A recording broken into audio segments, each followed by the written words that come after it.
अनेक कृषि अर्थशास्त्रियों ने, वैज्ञानिकों ने लंबे समय तक अध्ययन किया और इसके परिणाम स्वरूप प्रधानमंत्री जी कृषि सुधार की दृष्टि से 3 कानून लेकर आए।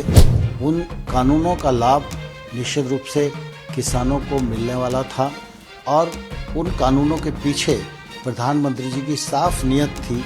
लेकिन मुझे दुख है कि इन कानूनों का लाभ हम देश के कुछ किसानों को समझाने में सफल नहीं हो पाए।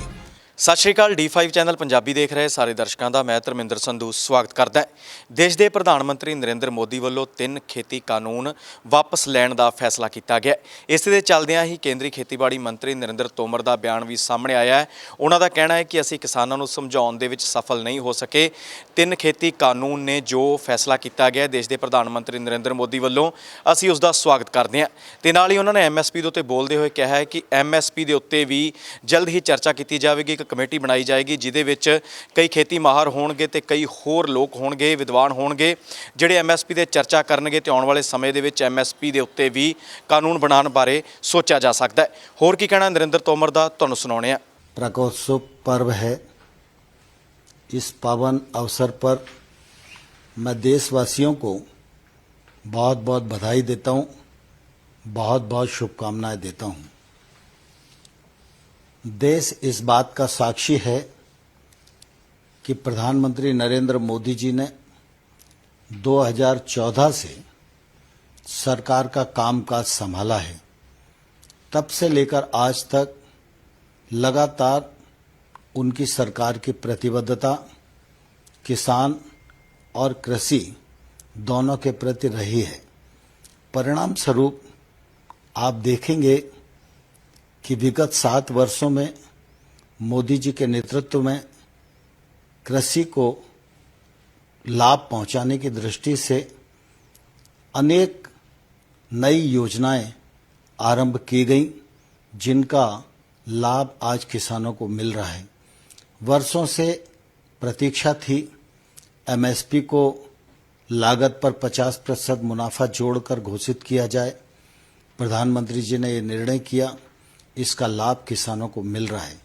सिर्फ इतना ही नहीं, प्रधानमंत्री नरेंद्र मोदी जी की सरकार ने सरकारी खरीद को लगभग 2 गुना किया। पहले गेहूं और धान 2 ही जिन्सों की खरीद होती थी।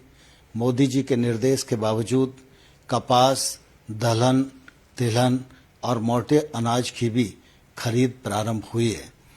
देश भर में छोटे किसानों को आय सहायता देने के रूप में PM किसान सम्मान निधि योजना आरंभ की गई। 1,62,000 करोड़ रुपया इस योजना के माध्यम से किसानों की जेब में पहुंचाने का काम किया।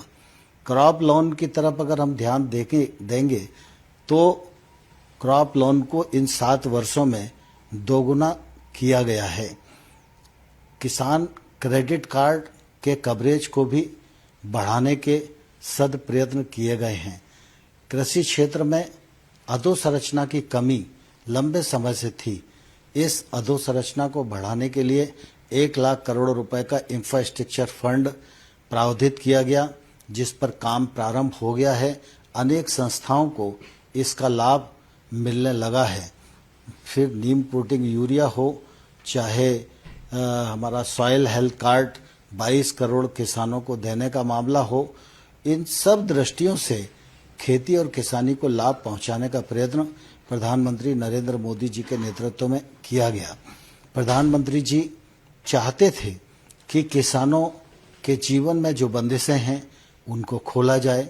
इस दिशा में अनेक कृषि अर्थशास्त्रियों ने, वैज्ञानिकों ने लंबे समय तक अध्ययन किया और इसके परिणाम स्वरूप प्रधानमंत्री जी कृषि सुधार की दृष्टि से 3 कानून लेकर आए, जिनको लोकसभा और राज्यसभा ने पारित किया। उन कानूनों का लाभ निश्चित रूप से किसानों को मिलने वाला था और उन कानूनों के पीछे प्रधानमंत्री जी की साफ नियत थी कि किसानों के जीवन में क्रांतिकारी बदलाव आए। लेकिन मुझे दुख है कि इन कानूनों का लाभ हम देश के कुछ किसानों को समझाने में सफल नहीं हो पाए। मैं इस अवसर पर उन लोगों को भी धन्यवाद देना चाहता हूं जिन्होंने हमारे साथ मिलकर कृषि अर्थशास्त्रियों ने, वैज्ञानिकों ने, किसान संगठनों ने इन लाभों को समझाने की कोशिश की। मैं निश्चित रूप से उनका बहुत आभारी हूं। प्रधानमंत्री जी ने लगातार इस बात की कोशिश की थी कि इन सुधारों के बाद देश के कृषि क्षेत्र में बदलाव आए, लेकिन कुछ ऐसी परिस्थितियां बनी जिसके कारण कुछ किसानों को इन कानूनों में आपत्ति दिखाई देती थी। यद्यपि तर्क के साथ हम लोगों ने चर्चा का रास्ता अपनाया, उनको समझाने की कोशिश की, लेकिन फिर भी हम सफल नहीं हुए। इसलिए प्रधानमंत्री जी ने आज गुरु नानक देव जी के प्रकाश पर्व के अवसर पर इन तीनों कानूनों को रद्द करने, रिपील करने का जो निर्णय किया है वह निश्चित रूप से स्वागत योग्य है। प्रधानमंत्री जी यहीं नहीं रुके, साथ ही साथ प्रधानमंत्री जी ने आज यह भी कहा है कि जीरो बजट खेती हो, एमएसपी हो और क्रॉप डाइवर्सिफिकेशन का विषय हो, इन सब पर एक समिति बनाई जाएगी। इस समिति में केंद्र सरकार, राज्य सरकार, किसान, वैज्ञानिक, अर्थशास्त्री, ये सब उस समिति में रहेंगे। यह समिति एमएसपी को प्रभावी और पारदर्शी बनाने की दिशा में और बाकी विषयों को समेटकर अपनी रिपोर्ट देगी। वह रिपोर्ट आने वाले कल में किसानी के क्षेत्र में लाभप्रद होगी, ऐसा मुझे विश्वास लगता है। और इस दृष्टि से आज प्रधानमंत्री जी ने जो निर्णय किया है यह उनके बड़प्पन और किसानों की भावनाओं के प्रति संवेदनशीलता का परिचायक है। मैं इस ऐतिहासिक निर्णय के लिए प्रधानमंत्री जी का हृदय से धन्यवाद करता हूं, आभार प्रकट कर। ਦੱਸ ਦਈਏ ਕਿ ਤਿੰਨ ਖੇਤੀ ਕਾਨੂੰਨਾਂ ਦੇ ਖਿਲਾਫ ਕਿਸਾਨ ਲਗਾਤਾਰ ਦਿੱਲੀ ਦੀਆਂ ਸਰਹੱਦਾਂ ਤੇ ਬੈਠੇ ਹੋਏ ਸਨ। 1 ਸਾਲ ਦਾ ਸਮਾਂ ਬੀਤ ਚੁੱਕਿਆ ਹੈ ਦਿੱਲੀ ਦੀਆਂ ਸਰਹੱਦਾਂ ਤੇ ਕਿਸਾਨਾਂ ਨੂੰ ਬੈਠਿਆਂ ਨੂੰ। ਇਸੇ ਦੇ ਚੱਲਦਿਆਂ ਸ਼੍ਰੀ ਗੁਰੂ ਨਾਨਕ ਦੇਵ ਜੀ ਦੇ ਪ੍ਰਕਾਸ਼ ਪੁਰਬ ਦੇ ਉੱਤੇ ਅੱਜ ਦੇਸ਼ ਦੇ ਪ੍ਰਧਾਨ ਮੰਤਰੀ ਨਰਿੰਦਰ ਮੋਦੀ ਵੱਲੋਂ ਅਹਿਮ ਫੈਸਲਾ ਲਿਆ ਗਿਆ ਹੈ। ਉਹਨਾਂ ਵੱਲੋਂ ਕਿਹਾ ਗਿਆ ਹੈ ਕਿ 3 ਖੇਤੀ ਕਾਨੂੰਨ ਜਲਦ ਹੀ ਵਾਪਸ ਲੈ ਲਏ ਜਾਣਗੇ।